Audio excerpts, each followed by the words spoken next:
So the 6.5 Creedmoor as a hunting cartridge, I think it definitely is.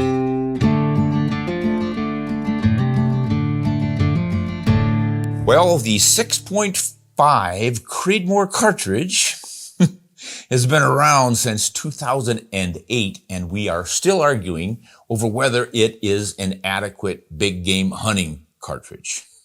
Well, it's a legitimate argument, and I think we're going to tackle it on this episode of Ron Spomer Outdoors. And I think you might be a little bit surprised. Not only are we going to talk about what other people have done with the 6.5, but we're going to compare it with some better known cartridges, or at least some cartridges that have been around and successful as big game cartridges for a long time. And you might be a little bit surprised at some of the numbers on that. And then we're going to talk about some of the hunts that I have done with this cartridge, which is not my favorite.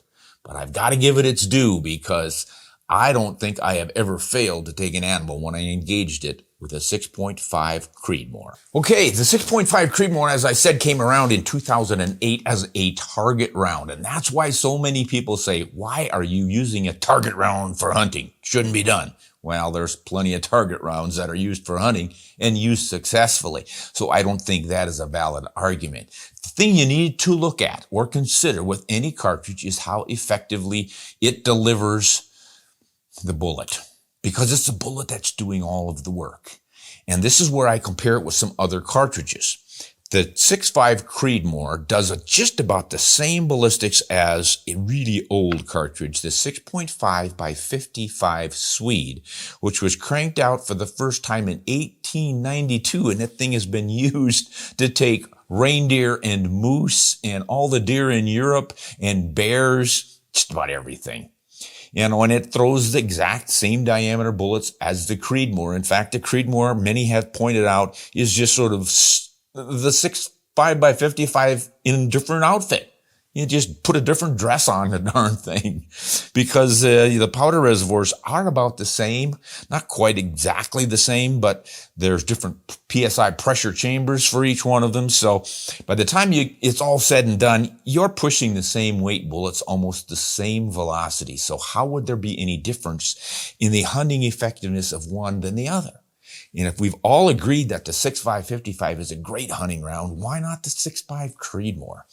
And then there's the 260 Remington, which was, pretty much invented for the same reason. That was put out for target shooting. They took the 308, necked it down so they would have a more efficient bullet. Narrower, a little bit higher velocity, same powder charge. The recoil was going to be a little bit lighter because of lighter bullets. And you end up with more efficient long-range shooting. So that was a target round, and it was doing really well until the Creedmoor came out, and now the 260 kind of fading away because everybody has the Creedmoor. Everyone loads for it. All the rifles are chambered for it. Kind of feel sorry for that 260 because it's a great little round, but doesn't take anything away from the Creedmoor. I think the biggest reason that so many of us dislike the Creedmoor is because of the people who shoot it who made such a big deal about it. They hype on it, and I've got a Creedmoor. It's kind of silly. But I don't think it's fair for us to then say the Creedmoor is no good just because of the folks we don't really appreciate bragging about the ones that they have. So that's my opening for letting me brag around the ones that I have. So I have done most of my hunting with the Creedmoor, and it's not a lot, with a couple of rifles. I've got a legendary Arms Works here in 6.5 Creedmoor. And I've got this Mossberg Patriot with a beautiful walnut stock. That thing is really pretty. I always like classic blued and walnut stock rifles, and this is a beauty. So I have used this one for whitetails and mule deer and coyotes, and I took it, believe it or not, to Spain for the only time I've ever been there for ibex. And I got a couple of ibex out there at 200 to 350 yards, I think was the longest one. But everything I've ever shot with a 6.5 Creedmoor, not meaning targets, but critters, was a one-shot kill, except for one mule deer with this Mossberg. That one I'm blaming on the bullet. I put him down with the first shot, but he got up again, and I hit him again, and another one to finish him, and I was experimenting stupidly with a match-grade bullet. A lot of guys have been saying they've had incredible success with it, and I just didn't think it would work, but I thought I would try it. Yeah, big mistake. So don't use any match-grade bullets, any target bullets for big game hunting. Other than that, though, it's pretty much bang, and I've got my critter. The 6.5 Creedmoor, as a hunting cartridge, I think it definitely is. Give it its due, guys. It does the same thing the 260 and the 6.5 by 55 do, just because it's in a cartridge that a lot of, I don't know what you would call them, but fanboys like to brag about. That's no reason to denigrate the cartridge itself. So that's my take on it. Now, I prefer right now the 6.5 PRC just because it pushes that same bullets about 200 feet per second faster on average. And that really puts it right in there with the 270. In my book, you get the same ballistics pretty much all the way along until you get farther down range. And then again, that superior narrow high BC bullet starts to take over. And of course, you've got the faster twist rate. So you can push up into the 150, 157 grain bullets on that PRC. And the poor 270, and it'll probably keep up if you could get the longer bullets to stabilize. That's the selling point on that Creedmoor as well. It's the bullets on the Creedmoor that have made it so successful. Having that long, skinny bullet, it really doesn't matter what the case looks like. Don't blame the shape of the case, because the 6.5 55 is a little narrower case, a little longer, but puts the same bullets downrange at roughly the same velocities. Same with the 260. You can see these are all just pretty darn close. It's the bullets.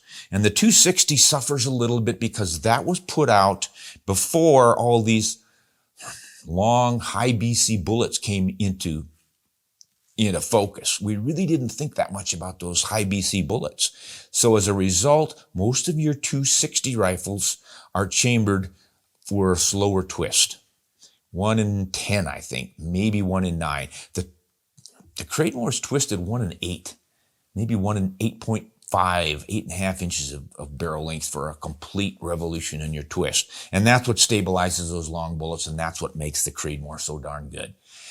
It's easy on the shoulder because there's just really, really light recoil. Kind of reminds me of a 243. Obviously, it has a little more energy in the shoulder from that, but it's just nothing to think about.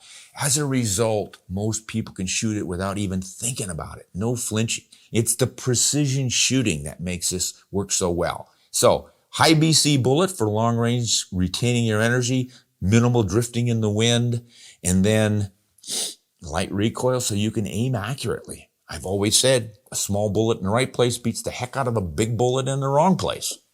So that's why these Creedmoor, I think, is going to hang around, guys.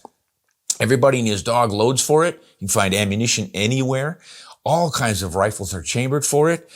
Does the same thing as the 260, but that's going to go away, I'm afraid, because it doesn't have those twist rates and just not getting the votes. The 6.5 by 55 will stay around as a nostalgic round, I think.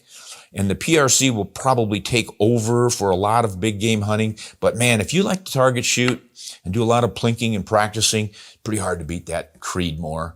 For all of its negative reputation, it's still a great round and really effective. And if you're a deer hunter, I think it's just about perfect for whitetails. And not a bad option for mule deer either. So there you go. You can still hate the Creedmoor. Don't blame you. It gets overhyped, I know. But you really can't argue with its performance. Hey, this is Ron Spomer. I want to thank you guys for watching. If you can subscribe to our channel, that would sure help us out. And I do want to thank our patrons on Patreon for supporting us. You guys make all of this stuff possible. Thank you very much. If you would like to join our Patreon community, just go to patreon.com, Ron Spomer Outdoors, and we'll sign you up. And if you want more all about guns and ammo and ballistics and hand loading and gunsmithing, anything that has to do with rifles and cartridges and ballistics that we can't necessarily show on these public channels, go to rsotv.com. You can find that on my website, ronspomeroutdoors.com. Just go to the RSOTV up on top and click on it, and you can join up. We appreciate it. Thanks. Until next time, hunt honest and shoot straight.